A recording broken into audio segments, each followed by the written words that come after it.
The Su-27, known in the NATO bloc as the flanker, is an ideal aircraft for long-range air combat and for seizing control of high altitude. As the final and most advanced production fighter of the Soviet Union, it combined speed, agility, and true multi-role capability. Today we'll talk about ways to unlock its full potential in War Thunder, covering everything from its earliest variants to Chinese export models. Although weapon loadouts and avionics differ significantly between Su-27 variants, the family shares several hallmark features, an impressive number of hardpoints, and a blended wing body design that provides high lift and allows the aircraft to sustain large angles of attack. At the same time, the Su-27 bleeds speed and energy in sharp maneuvers, making it heavily dependent on engine power. As a result, in close-range gunfights, the early models leave much to be desired. When it comes to gameplay, the Su-27, Su-33, and the Chinese J-11 handle almost identically. The main difference is that the naval Su-33 is reinforced for carrier operations, making it a couple of tons heavier.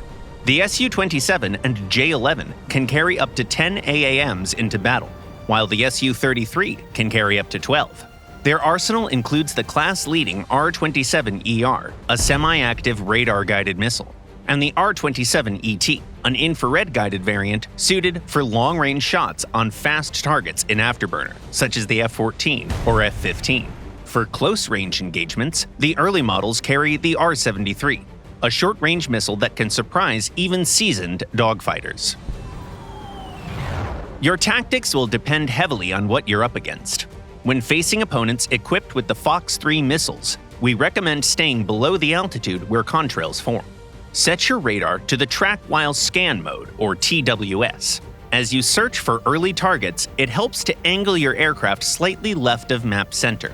This makes it easier to perform defensive maneuvers when your RWR warns of an incoming missile without losing too much speed. Your first launch is best made at around 35 to 40 kilometers to the target. Another useful trick? Keep your target near the edge of your radar scan zone to maximize missile support time while forcing enemy missiles to bleed more energy. If no one on the opposing team has Fox 3s, you can employ the same tactics, just at higher altitudes. And if the enemy isn't engaging you at all, feel free to switch to a more assertive approach. Close the distance while preserving your altitude advantage for as long as you can. The strike potential of early flankers is limited. They only carry unguided bombs and rockets, which are extremely inconvenient to use at their BRs. All in all, early Su-27s are not suited to ground attack roles.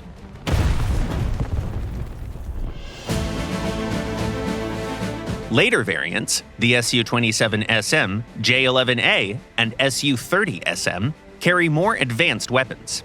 Their arsenals include active radar homing missiles, the R-77 on the Su-27SM, its export version, the RVVAE on the J-11A, and the upgraded R-77-1 on the Su-30SM. Keep in mind that the only meaningful improvement of the R-77-1 over the baseline model is increased range against non-maneuvering targets. At the start of a match, modern Su-27s should climb to around 5.5 kilometers and move along the left flank with the team. Their missiles are best launched from no more than 20 to 25 kilometers. Even at that range, they lose considerable energy due to the specifics of their design. It's also smart to bring a pair of R-27ETs for surprising close-range launches. The Su-27SM and Su-30SM can apply constant pressure with regular missile launches thanks to their large payloads. The J-11A, however, is limited to 10 missiles, 4 of which are R-73s. The remaining 6 pylons should all carry radar-guided missiles. This is the most effective loadout for the Chinese fighter. These 3 aircraft also differ in their engines. The Chinese J-11A retains the baseline power plants, offering no major advantage. The Russian variants, by contrast, received upgraded engines that let them confidently enter close-range dogfights. The Su-30SM goes even further with the addition of canards and thrust vectoring nozzles. Combine all of that with the capability to disable the angle of attack limiter, and the aircraft can pivot almost in place at low speeds. Among export flankers, the Su-30 Mk2 AMV and the Su-30 MKK stand out. In air combat, the former is close to the Su-27 SM, while the latter resembles the J-11B thanks to its PL-12 missiles. Both excel in strike roles, carrying up to 6 Ka-29 missiles plus a TV-guided bomb. The Malaysian Su-30 MKM is closer to the Su-30 SM. It has thrust vectoring for comfortable dogfights and advanced avionics, which make it a true multirole aircraft. At the peak of the Russian flanker line sits the Su-30 SM-2. Its Irbis radar, with antenna deflection angles reaching 120 degrees, allows longer target tracking and missile guidance while maneuvering defensively. New engines further improve acceleration and vertical performance. The Chinese J-11B deserves special mention.